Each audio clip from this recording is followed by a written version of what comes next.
ఈ సందర్భంగా కొన్ని విషయాల్ని మీతో పాలుపంచుకోవాలనుకుంటున్నాను. నా మీద ఏదైతే ఆరోపణలు చేస్తున్నారో ఆ ఆరోపణలన్నీ కూడా అవాస్తవం. నేను ఒక్కటే చెప్తా ఉన్నా, నేను నెల్లూరు బిడ్డని. అన్న ప్రసన్న కుమార్ రెడ్డి ఎలాగైతే నెల్లూరులో పుట్టాడో, నెల్లూరులో పెరిగాడో, అలాగే నేను కూడా నెల్లూరులోనే పుట్టి తాళ్ళపూడిలో, నెల్లూరు తాళ్ళపూడిలోనే 5వ క్లాస్ వరకు విద్యాభ్యాసం చేసి 6వ క్లాస్ నుంచి 10వ క్లాస్ వరకు ముత్తుకూరులో విద్యాభ్యాసం, ఆ తర్వాత ఇంటర్మీడియట్ డిగ్రీ బీకామ్ బిఆర్ కాలేజీలో చదువుకొని ఇక్కడ నెల్లూరు జిల్లాలో ప్రతి అణువు కానీ ప్రతి ఊరు కానీ తెలిసినటువంటి వ్యక్తిని. నాకు ఎటువంటి వ్యాపారం లేదు, రాజకీయమే నా యొక్క ఒక హ్యాబిట్, రాజకీయమే నాకు ఒక జీవితం. అన్నగారికి ఎలాగైతే రాజకీయమే జీవితమో ప్రసన్నకి, నాకు కూడా రాజకీయమే ఒక జీవితం. ఈ భిక్ష పెట్టినటువంటి జగన్మోహన్ రెడ్డి గారికి ఈ జీవితాంతం నేను పదే పదే చెప్తా ఉన్నాను, జీవితాంతం ఆయనతోనే ఉంటాం, ఆయనకు రుణపడి ఉంటాం. గతంలో ఒక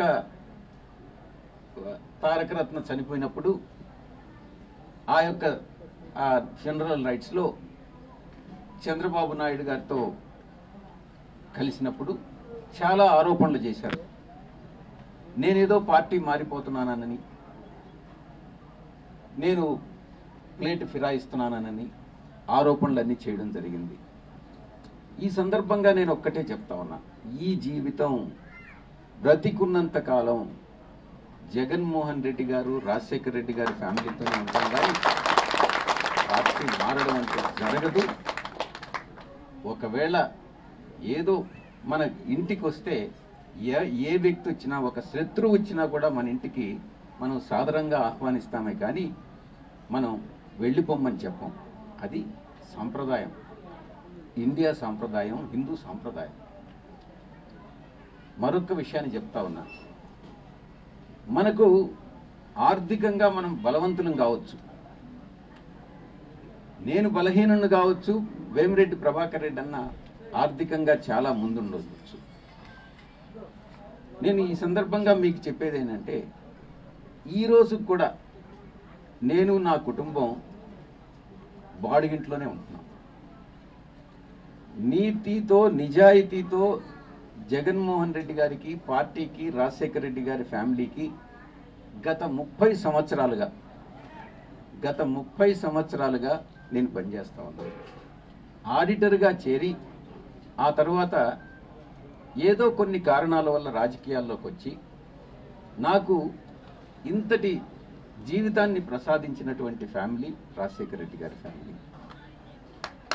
జీవితాంతం రుణపడి ఉంటానని మరొకసారి నేను చెప్తా ఉన్నా. డబ్బుతో చాలా కొనవచ్చేమో కానీ ప్రజల మనసుల్ని, కొంతమంది నాయకులను కొనవచ్చేమో కానీ ప్రజల మనసుల్ని, ప్రజలు ఎవరైతే నిజంగా జగన్మోహన్ రెడ్డి గారిని ఆరాధిస్తున్నారో, ప్రేమిస్తున్నారో ఆ యొక్క ఓటర్ మహాశయులను కొనడం అన్నటువంటిది అసాధ్యం. ఎవరో కొంతమంది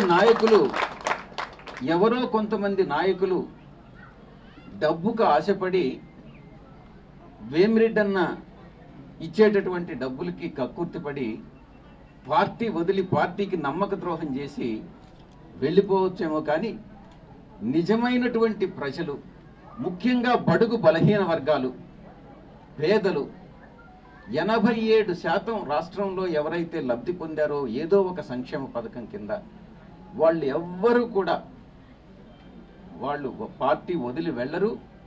ఒకవేళ అలా వెళ్ళినట్లు కానీ ఏదైనా సమాచారం ఉన్నా కూడా నేను ఒక్కటే చెప్తా ఉన్నాను వేమిరెడ్డి అన్నకి, మీరు డబ్బులు ఇస్తే తీసుకుంటారు, కానీ ఓటు వేసేది మాత్రం వైఎస్ఆర్ కాంగ్రెస్ పార్టీకి. నేను మరొక్కసారి చెప్తా ఉన్నాను, ఎవరైనా వేమిరెడ్డి అన్న కానీ డబ్బులు ఆఫర్ చేస్తే తీసుకోండి, తీసుకొని ఆ తర్వాత అతనికి ఓటు వేయొద్దు, వైఎస్ఆర్ కాంగ్రెస్ పార్టీకే ఓటు వేయండి అని నేను విజ్ఞప్తి చేస్తూ ఉన్నా. ఎందుకంటే రాష్ట్రంలో ప్రతి ఒక్కరూ కూడా ఆర్థికంగా సామాజికంగా బలపడాలి అన్నటువంటిది, రాజకీయంగా బలపడాలన్నటువంటిది వైఎస్ఆర్ కాంగ్రెస్ పార్టీ జగన్మోహన్ రెడ్డి గారి అభిమతం.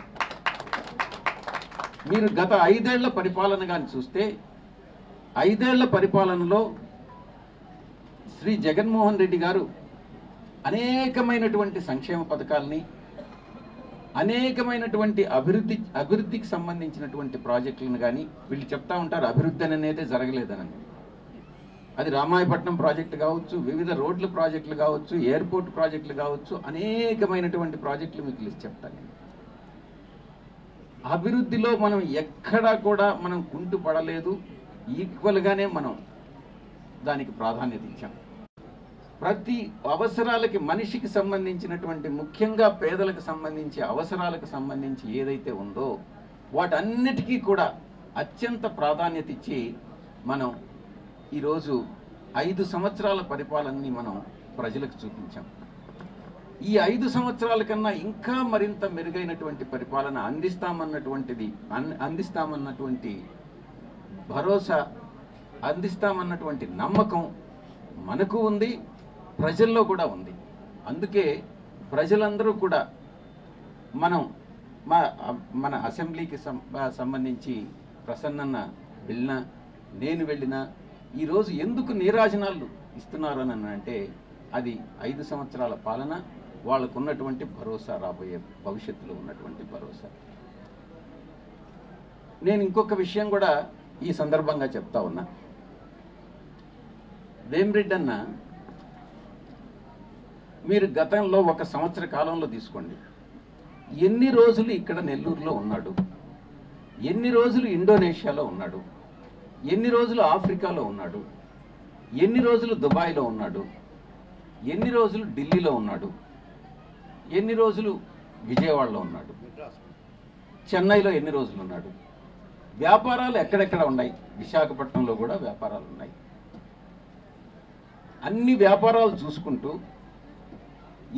ఇన్ని దగ్గరలా, ఇన్ని విదేశాల్లో కానీ ఇక్కడ కానీ ఇండియాలో కూడా వివిధ ప్రాంతాల్లో వ్యాపారాలు చూసుకుంటూ రాజకీయం, ప్రజలకు అందుబాటులో ఉండడం, ప్రజలకు సేవ చేసుకోగలిగేటటువంటి టైం ఆయనకు ఉంటుందా? నన్ను అనడం కాదు, ఆయనకు నిజంగా టైం ఉంటుందా అని నేను ప్రశ్నిస్తా ఉన్నా. ఆయన బహుశా మొత్తం కానీ క్యాలిక్యులేట్ చేసుకుంటే వారానికి 1 రోజు ఏదన్నా నెల్లూరులో ఉండుంటాడేమో.